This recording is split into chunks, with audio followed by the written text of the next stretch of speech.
जय श्री राधे कृष्ण जी। गर्भ गीता श्रवण से पूर्व आप अपने चैनल किशोरी कृष्ण कृपा को सब्सक्राइब करते हुए बेल आइकन की घंटी अवश्य बजाइए।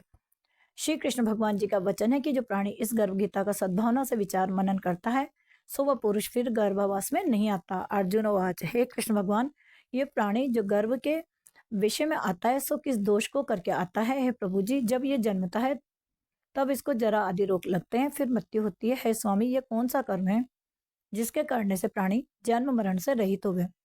श्री भगवान वाच, हे अर्जुन, ये मनुष्य जो है सो अंधा और मूर्ख है, जो संसार के साथ प्रीति करता है। ये पदार्थ मैंने पाया है और वह भी मैं पाऊंगा, ऐसी चिंता इस प्राणी के मन से उतरती नहीं। 8 पहर माया को ही मांगता है, इन बातों को करके बार बार जन्मता और मरता है। वह गर्भ विषय में दुख पाता रहता है। अर्जुन वाच, हे श्री कृष्ण भगवान, ये मन मस्त हाथी की तरह है, तृष्णा इसकी शक्ति है। ये मन तो 5 के वश में है, काम, क्रोध, लोभ, मोह, अहंकार। इन पांचों में अहंकार बहुत बली है, सो कौन यत्न है जिससे मन वश में हो जाए?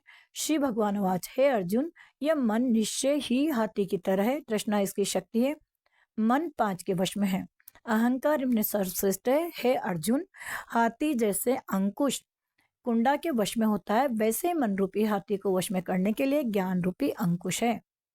अहंकार करने से ये जीव नरक में पड़ता है। अर्जुनवाच, हे भगवान, जो एक तुम्हारे नाम के लिए वन खंडों में फिरते हैं, एक वैरागी हुए हैं, एक धर्म करते हैं, इनको कैसे जाने? जो विष्णु है वह कौन है? श्री भगवानोवाच, हे अर्जुन, एक मेरे ही नाम के लिए वनों में फिरते हैं, वे सन्यासी कहलाते हैं। एक सिर पर जटा बांधते हैं, एक अंग पर भस्म लगाते हैं, उनमें हम नहीं हैं, क्योंकि इनमें अहंकार है, इससे मेरा दर्शन दुर्लभ है। अर्जुनोवाच, हे भगवान, ये कौन सा पाप है जिससे स्त्री की मृत्यु हो जाती है? वो कौन सा पाप है कि जिससे पुत्र मर जाता है? और नपुंसक कौन पाप से होते हैं? श्री भगवानोवाच, हे अर्जुन, जो किसी से कर्ज लेता है और देता नहीं, इस पाप से औरत मरती है। जो किसी की अमानत रखी हुई पचा लेता है, उनके पुत्र मर जाते हैं। जो किसी का कार्य किसी के गोचर आए पड़े और वह जबानी कहे कि मैं तेरा कार्य सबसे पहले कर दूंगा, तब समय आए और उसका कार्य न करे, इस पाप से नपुंसक होता है। ये बड़े पाप हैं। अर्जुनोवाच, हे भगवान, कौन पाप से मनुष्य सदैव रोगी रहता है? किस पाप से गधे का जन्म पाता है? स्त्री का जन्म तथा टट्टू का जन्म क्यों कर पाता है? और बिल्ली का जन्म किस पाप से होता है? श्री भगवान वाच, हे अर्जुन, जो भी मनुष्य कन्यादान करते हैं और इस दान में मूल्य लेते हैं, वे दोषी हैं। वे मनुष्य सदा रोगी रहते हैं। जो विषय विकार के वास्ते मदिरा पान करते हैं, वे टट्टू का जन्म पाते हैं। जो झूठी गवाही भरते हैं, वह औरत का जन्म पाते हैं। जो रसोई बना के पहले आप भोजन कर लेती हैं और पीछे परमेश्वर को अर्घ्य दान करती हैं, तो वे बिल्ली का जन्म पाती हैं। और जो मनुष्य अपनी झूठी वस्तु दान करते हैं, औरत का जन्म पाते हैं, वह गुलाम औरतें होती हैं। अर्जुन वाच, हे भगवान, कई मनुष्यों को तुमने सुवर्ण दिया है, सो उन्होंने कौन सा पुण्य किया है? और कई मनुष्यों को आपने हाथी, घोड़ा, रथ दिए हैं, उन्होंने कौन सा पुण्य किया है? श्री भगवान वाच, हे अर्जुन, जिन्होंने स्वर्ण दान किया है उनको घोड़ेवान मिलते हैं। जो परमेश्वर के निमित्त कन्यादान करते हैं, सो पुरुष का जन्म पाते हैं। अर्जुन वाच, हे भगवान, जिन पुरुषों के अंदर विचित्र देह है, उन्होंने कौन सा पुण्य किया है? किसी किसी के घर संपत्ति है और कोई विद्यावान है, उन्होंने कौन सा पुण्य किया है? श्री भगवान वाच, हे अर्जुन, जिन्होंने अन्न दान किया है उनका सुंदर स्वरूप है। जिन्होंने विद्या दान किया है वे विद्यावान होते हैं। जिन्होंने संतों की सेवा की है वे पुत्रवान होते हैं। अर्जुन वाच, हे भगवान, किसको धन से प्रीति है?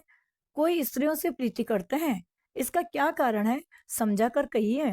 श्री भगवान वाच, हे अर्जुन, धन और स्त्री सब नाश रूप हैं, मेरी भक्ति का नाश नहीं होता। अर्जुन वाच, हे भगवान, यह राजपाट किस धर्म के करने से मिलता है?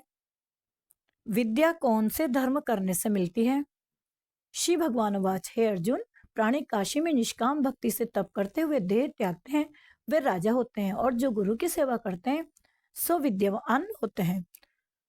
अर्जुन वाच, हे भगवान, किसी को धन अचानक बिना किसी परिश्रम से मिल जाता है, सो उन्होंने कौन सा पुण्य किया है?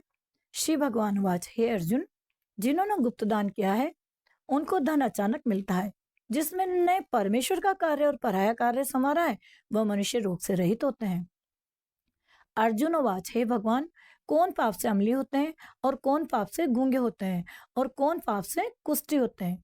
श्री भगवान उवाच, हे अर्जुन, जो आदमी नीच कुल की स्त्री से गमन करते हैं सो अम्लीय होते हैं।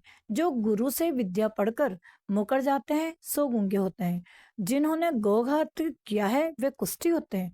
अर्जुन उवाच, हे भगवान, जिस किसी पुरुष की देह में रक्त का विकार होता है वह किस पाप से होता है? और दरिद्र होते हैं वह किसको खंडवायु होती है? और कोई अंधे होते हैं तो कोई पंगु होते हैं, सो कौन पाप से रहित होते हैं? और कई स्त्रियां बाल विधवा होती हैं तो ये किस पाप से होती हैं भगवान?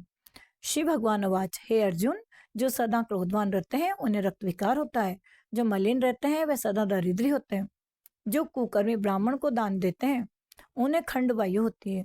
जो पराई स्त्री को नंगी देखते हैं, गुरु पत्नी को कुदृष्टि करते हैं सो अंधे होते हैं। जिसने गुरु और ब्राह्मण को लात मारी है सो लंगड़ा व पंगुला होता है। जो औरत अपने पति को छोड़कर पराये पुरुषों से संग करती है सो वह बाल विधवा होती है। अर्जुन उवाच, हे भगवान, आप परब्रह्म हो, आपको मेरा नमस्कार है। आगे मैं आपको संबंधी जानता था परंतु अब मैं ईश्वर रूप जानता हूँ। हे परब्रह्म, गुरु दीक्षा कैसी होती है सो कृपा करके मुझको कहो। श्री भगवान उवाच, हे अर्जुन, तुम धन्य हो, तुम्हारे माता पिता भी धन्य हैं जिनके तुम ऐसे पुत्र हो। हे अर्जुन, सारे संसार का गुरु जगन्नाथ है। विद्या का गुरु काशी, चारों वर्णों का गुरु सन्यासी है। सन्यासी उसे कहते हैं जिसने सब का त्याग करके मेरे विषय में मन लगाया है सो ब्राह्मण जगत गुरु है। हे अर्जुन, ये बात ध्यान देकर सुनने की है। गुरु कैसा करें? जिसने सब इंद्रियां जीती हों, जिसको सब संसार ईश्वरमय नजर आता हो और सब जगत से उदास हो। ऐसा गुरु करें जो परमेश्वर को जानने वाला हो और उस गुरु की पूजा सब तरह से करें। हे अर्जुन, जो गुरु का भक्त होता है और जो प्राणी गुरु के सम्मुख होकर भजन करते हैं उनका भजन करना सफल है। जो गुरु से विमुख है उनको सप्तग्रास मारे का पाप है। गुरु से विमुख प्राणी दर्शन करने योग्य नहीं होते। जो गृहस्थी संसार में गुरु के बिना है चांडाल के समान है। जिस तरह मदिरा का भंडार हो उसमें जो गंगा जल है सो अपवित्र है, इसी तरह गुरु से विमुख का भजन सदा अपवित्र होता है। उसके हाथ का देवता भी नहीं लेते, उसके सब कर्म निष्फल हैं। कुकर, सूकर, गधर्व, काक, ये सब की सब योनियों से बड़ी खोटी योनि है। इन सबसे वह मनुष्य खोटा है जो गुरु नहीं करता। गुरु बिना गति नहीं होती, वह अवश्य नरक को जाएगा। गुरु दीक्षा बिना प्राणी के सब कर्म निष्फल हो जाते हैं। हे अर्जुन, जैसे चारों वर्णों को मेरी भक्ति करना योग्य है वैसे ही गुरु धार कर गुरु की भक्ति करना योग्य है। जैसे गंगा नदियों में उत्तम है, सब व्रतों में एकादशी का व्रत श्रेष्ठ है, वैसे ही है अर्जुन शुभ कर्मों में गुरु सेवा उत्तम है। गुरु दीक्षा बिना प्राणी पशु योनि को पाता है। जो धर्म भी करता है सो पशु योनि में फल भोगता है, 84 योनियों में भ्रमता रहता है। अर्जुन उवाच, हे श्री कृष्ण भगवान, गुरु दीक्षा क्या वस्तु है? श्री भगवान उवाच, हे अर्जुन, धन्य जन्म है उसका जिसने ये प्रश्न किया। तुम धन्य हो। गुरु दीक्षा के 2 अक्षर हैं, हरि ओम। इन अक्षरों को गुरु कहता है। ये चारों वर्णों को अपनाना श्रेष्ठ है। हे अर्जुन, जो गुरु की सेवा करता है उस पर मेरी प्रसन्नता है। वह 84 से छूट जाएगा, जन्म मरण से रहित हो, नरक नहीं भोगता। जो प्राणी गुरु की सेवा नहीं करता वह 3.5 करोड़ वर्ष तक नरक भोगता है। जो गुरु की सेवा करता है उसको कई अश्वमेध यज्ञ के पुण्य का फल मिलता है। गुरु की सेवा मेरी सेवा है। हे अर्जुन, हमारे तुम्हारे संवाद को जो प्राणी पढ़ेंगे और सुनेंगे सो गर्भ के दुख से बचेंगे, उनकी 84 कट जाएगी। इसी से इस पाठ का नाम गर्भ गीता है। श्री कृष्ण भगवान जी के मुख से अर्जुन ने श्रवण किया है। गुरु दीक्षा लेना उत्तम कर्म है। उसका फल यह है कि नरक की 84 से जीव बचा रहता है। भगवान बहुत प्रसन्न होते हैं। श्री राधे कृष्णाय अर्पणमस्तु। भक्त वांछा कल्पतरु भगवान संग भक्तों को नमन है, त्रुटि के लिए क्षमा। जय हो श्यामा श्याम जी, जय हो सीताराम जी। आज के आनंद की जय हो। 22 जनवरी 2024 अयोध्या में राम लला की भव्य मंदिर में भव्य प्राण प्रतिष्ठा का आज 18वां दिवस है। जय हो श्यामा श्याम जी। हमारे 18 पुराण हैं भारतीय संस्कृति के। जय हो श्यामा श्याम जी। 18 पुराण सहित आज के 18 दिवस रामलला के उत्सव की बार बार जय हो, बार बार जय हो, बार बार जय हो। जय जय श्री श्यामा श्याम जी। जय हो।